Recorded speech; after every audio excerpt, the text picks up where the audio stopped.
In the last episode of Soap, Elaine was kidnapped and therefore has disappeared. Eunice and Dutch, in order to disappear from the police, have disappeared to a farm. Bert and Mary still haven't talked, and so their suspicions about each other haven't disappeared. And Chester, who still doesn't know who he is, has just up and disappeared. Confused? You won't be after this week's episode of Soap. This is the story of two sisters, Jessica Tate and Mary Campbell. These are the Tates,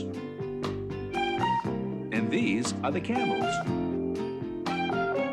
And this is Soap.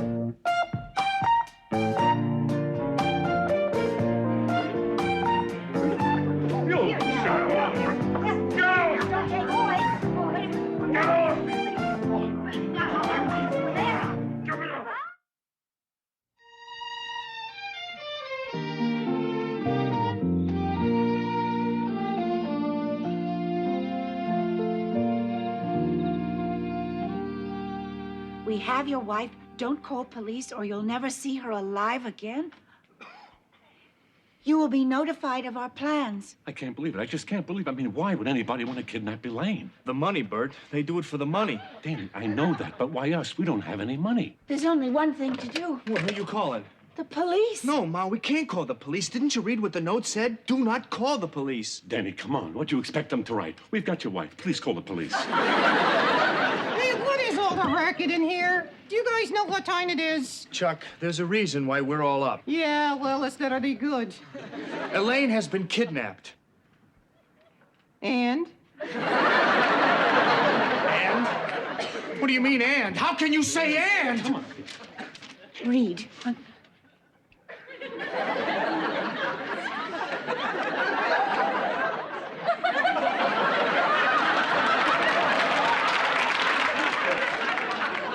Hey, Dan, I'm sorry.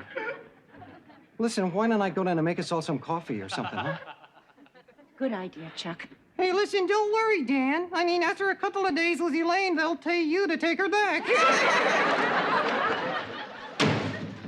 Danny, we have got to call the police. Wait a minute. Wait. Hello?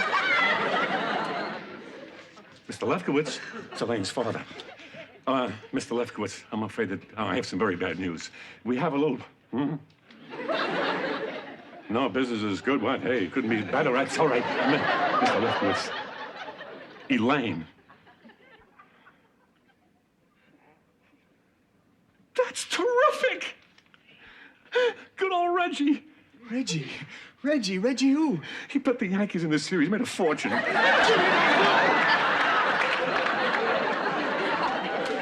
Mr. Lefkowitz, this is Danny. Mr. Lefkowitz, I have some terrible news. Elaine has been kidnapped. That is the terrible news. You know? He knows. The kidnappers called him first. How much? $250,000. That's almost $250,000. What? What do you mean you won't pay it? He won't pay it? But she's your own. No, but Mr. Lefkowitz. No, but. Listen, you rotten scum-sucking pig! I had to come over there and rip your brains out! Listen. Why did you do that? Danny, he's a gangster. He could kill you. How are you going to keep Elaine alive if you're dead? Okay, but if he doesn't pay, Elaine doesn't stand a chance. Now, where are we going to get that kind of money? Danny, I have some money put away. It's yours. And I figure we can borrow maybe, $25,000, and then we can bargain them down. A couple of $100,000. Danny, don't worry about Danny. We'll get her back. That's all right. What did you do with the phone?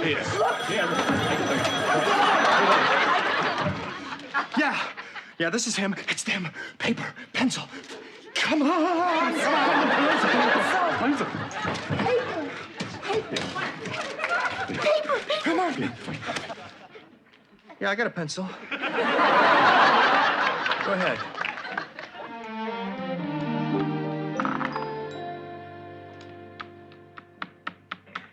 Boardwalk. I don't want it. You're not gonna buy Boardwalk? No. Why? When you put a hotel on it and I land there, I'll have to pay a fortune. No, you won't. I won't charge you. Ma, that's against the rules. Mrs. Tate? Mrs. Tate, what is going on here? Monopoly. No, that's not what I mean. I'm upstairs cleaning your bathroom, and a guy walks out of the shower fully dressed.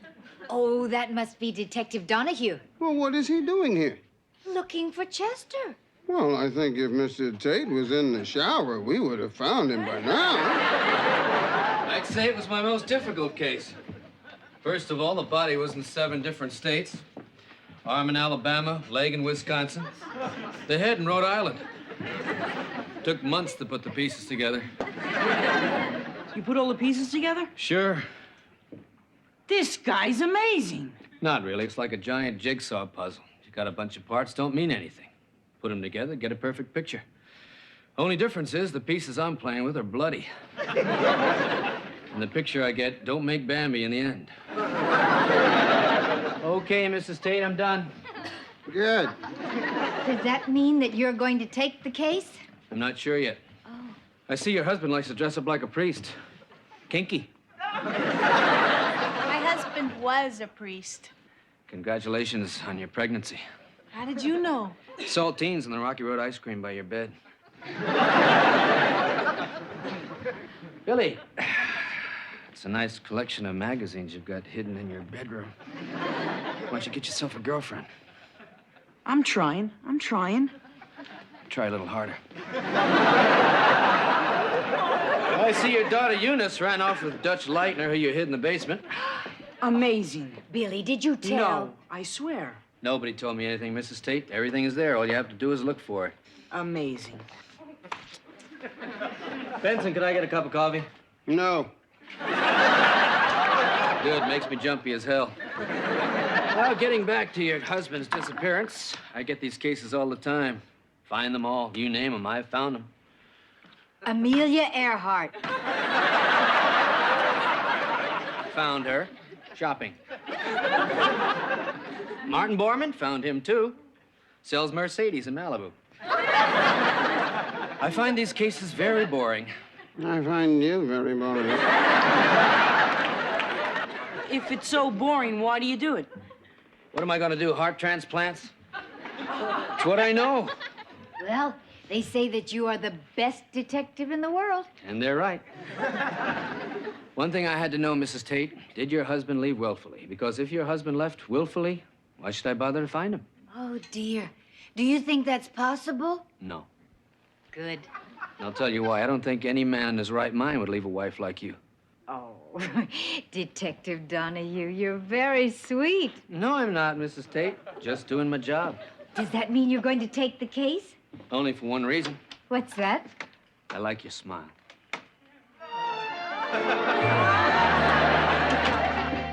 Yes. May I come in? Oh, yes, Mrs. Tate. We're all finished. Oh, good. Doctor, I am so glad that you're a lady gynecologist. It makes it so much easier to come here. So, how is Corinne? Corinne is a fine, healthy, pregnant young lady. I know. But, Doctor, how come I'm so big at 3 weeks? That doesn't seem normal. Because you miscalculated, Corinne. You're not 3 weeks pregnant, you're 5 months pregnant.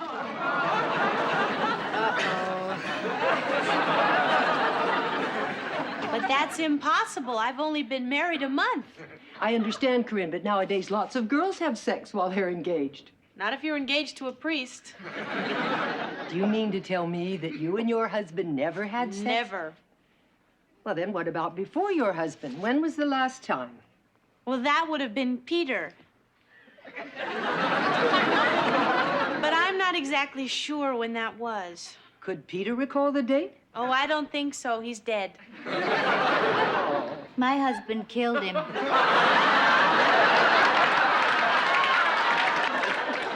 But it couldn't have been Peter because he's been dead for over 6 months. Then there must have been someone between Peter and your husband. There was no one. Think, Corinne. Ma, I swear there was no one. There was Peter, and then there was Tim after we were married, but otherwise there was no one. Absolutely no one, I swear it. Well, then, I don't know how to explain this. Doctor, perhaps it was from a public bathroom.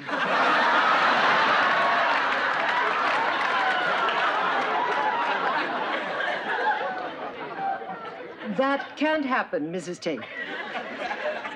What about a swimming pool? I'm afraid not. Because I saw this cartoon once with a little talking sperm who said he was a terrific swimmer. He was very cute. Really. The little sperm was all light blue and wore swim trunks. And the little eggs were all pink and had little earrings on. Of course, I don't imagine that's the way they really look. It's not from a pool, Mrs. Tate. There is really only one way to get pregnant. Well, I'm out of ideas. Good. Now, Corinne, if what you say is true, that there was no one between Peter and Tim, I don't know what to tell you. You have the uterus of a normal 5 months pregnancy.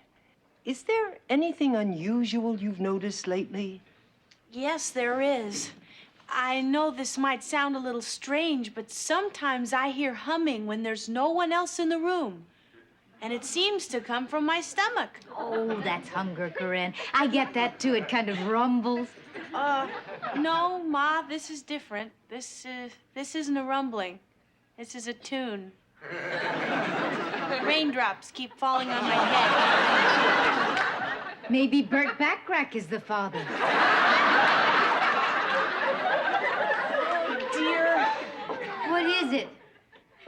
Well, I guess this means I have to tell Tim that I'm pregnant. Well, yes. When you go into labor, I think he's going to be suspicious. But I've only been married a month. How could I tell him I'm 5 months pregnant? Well, Corinne, you'll just have to tell him. I mean, what is he going to say? See ya.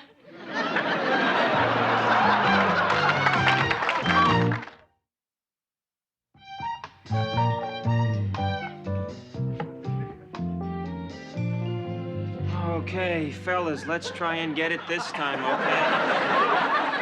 Okay, before the milk curdles. All right, tape rolling. Thank you. Quiet, everybody. Here we go, and... action. Hello, I'm Mr. Peppy Flake. I used to be a schleppy flake. My happy toes are curling and my peppy eyes are glazing, 'cause I got a buddy pal and his name is Rodney Raisin. Hiya, Mr. Peppy Flake. Hiya, Rodney Raisin. Boy, am I glad to see you. You're splashing in my eye, you jerk. Hey, man, don't be calling me a jerk. Cut. Fellas, we've been here since 7:30 this morning. How about it, huh? He's splashing in my eye. Hey, you were jumping up and down. I didn't splash on you. Yes, you did. All right. Hold it. Now, fellas, listen. We're selling happy raisins and peppy flakes here, and it's not playing happy and peppy. Oh, yeah? What's the problem? Seems to be a little too much hate coming through. Seems to be dissipating the happy and the pep, you know what I'm saying? Let's roll tape, please. Now remember to tap Rodney on the head after you finish the song. He can't hear you underneath all that milk, okay? Mm-hmm. And now give me a little happy, peppy bouncing up and down. That's it, good, use it. Rodney, under the milk, please. Here we go. Don't forget to tap. Don't forget not to splash.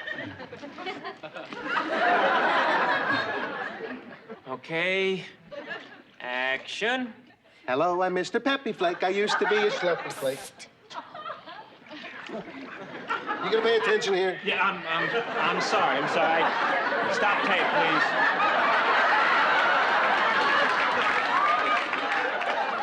Listen, Carol, I'm really sorry. I didn't get a chance to call you. This is taking a lot longer than I thought, and I'm gonna have to work right through lunch. Jody, I think we should call off the wedding. Well, I should be through by then. Who's gonna come? Oh, Elaine has been kidnapped, and Bert and Danny are out looking for her, and Eunice has run off with Dutch, and Chester is missing, and Jessica is worried sick, and your mother is miserable over Bert's affair. It's gonna be you and me and Bernstein, the caterer. Hi, Mr. Peppy. I'm gonna kill you. Rodney, what's the problem? He didn't tap me. Now look, man, I'm not a mackerel, I'm a raisin.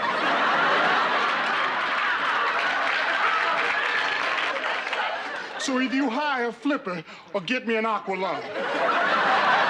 Okay, calm down. Everything will be okay. I need this. I have a hostile raisin here. Now listen, Carol, I know there are a lot of problems, but everybody wants us to go through with it. It'll make them happy, and they need to feel a little happy these days. You, remember us? Yeah, fellas, listen, I'm very sorry about this. You sorry? I've been in this milk for 4 hours. I'm starting to wrinkle. Terrific! A good raisin's supposed to be wrinkled.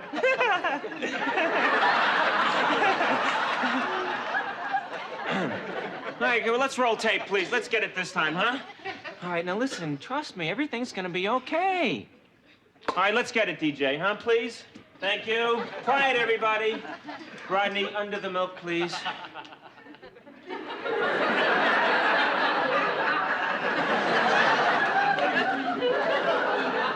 Action. Hello, I'm Mr. Peppy Flake. I used to be a Schleppy Flake. Hold it. Wait, don't anyone move.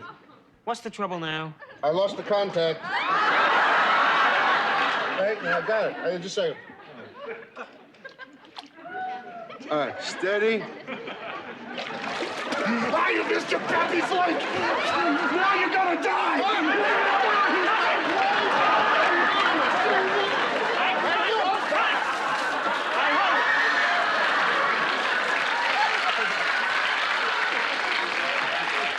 Take 5, everybody.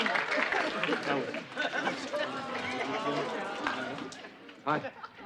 Oh, just what the cereal needed. Fruit. Carol,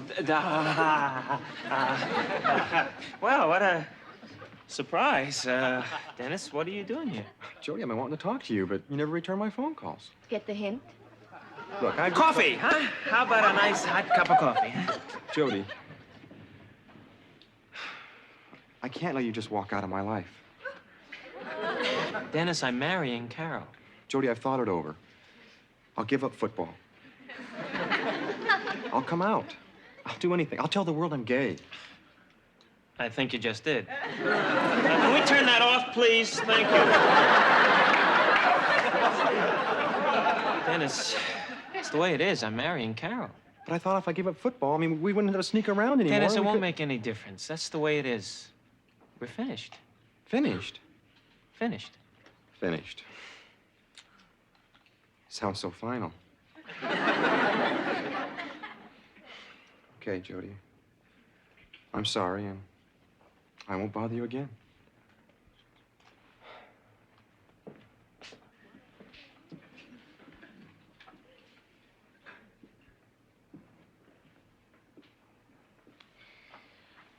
Are you sure you want to go through with the wedding? Absolutely, you. Mm-hmm. This is very touching. Sick, but touching. Fellas, I'm sorry. Let's get back to work, okay? Hey, Jody, is it really over between you and Dennis? Yeah. And you don't mind if I give him a call, do you?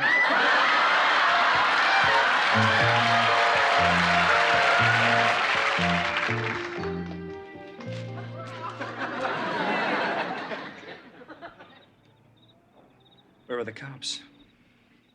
They're around. They're here. Don't look, don't look.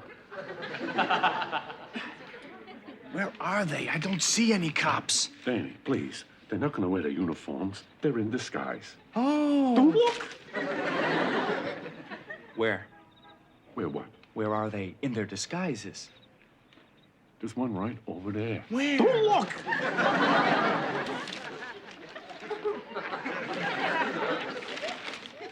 There's no cop over there. There's just an old lady over there, and she's feeding the pigeons. Don't look!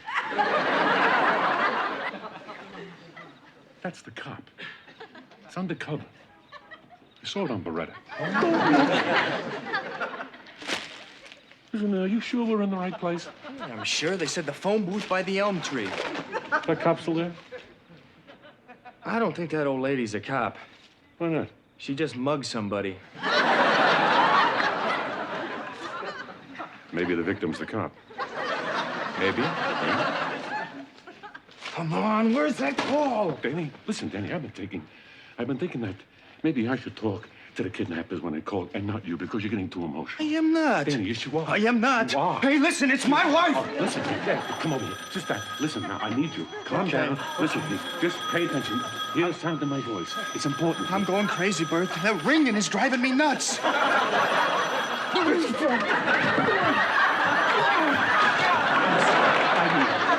you ran right over me. Get out of there.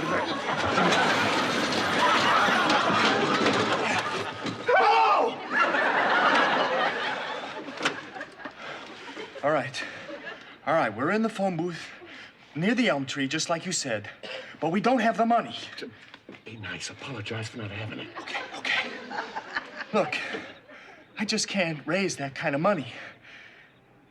Listen, you lousy creep. If I get my hands on... Hello. Hi, this is Bert Campbell. That's Danny's stepfather. Yes. Oh, listen, he's a little overwrought. You gotta forgive him. And now, we don't have $250,000. Come up with it. What do you want me to do, rob a bank? Yes, he says yes. I got a comic over here. Listen, you lousy piece of filth. If you touch a hair... Hello. Sir? Yes, please. I'm sorry, we can't come up with $250,000, but we do have $25,000. When you're finished laughing, sir, maybe we can do a little business here. All right, this is Danny. Now listen, guys like me are real suckers paying blood money to vermin like you. If none of us ever paid, you'd be out of business. So my only and final offer is $50,000. Take it or leave it. And if I ever get my hands on you, I'm gonna rip your heart out. Oh, good. That's great. Ripping hearts. That'll warm them up. I used to work with criminals. I know how to talk to them. Yeah, okay. Okay, we'll be there. And we're gonna want to talk to Elaine before we pay anything. Hey, that was incredible, Danny. Well, that was strong, forceful. And stupid. Where are we gonna get $50,000? I don't know. It's gonna be a little tough to raise.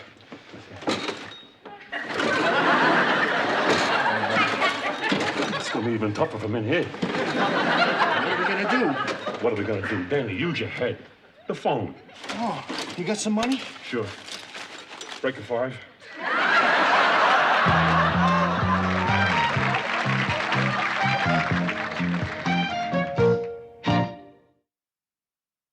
How will Bert and Danny find $50,000? And will they find $50,000 if they can't find their way out of the telephone booth?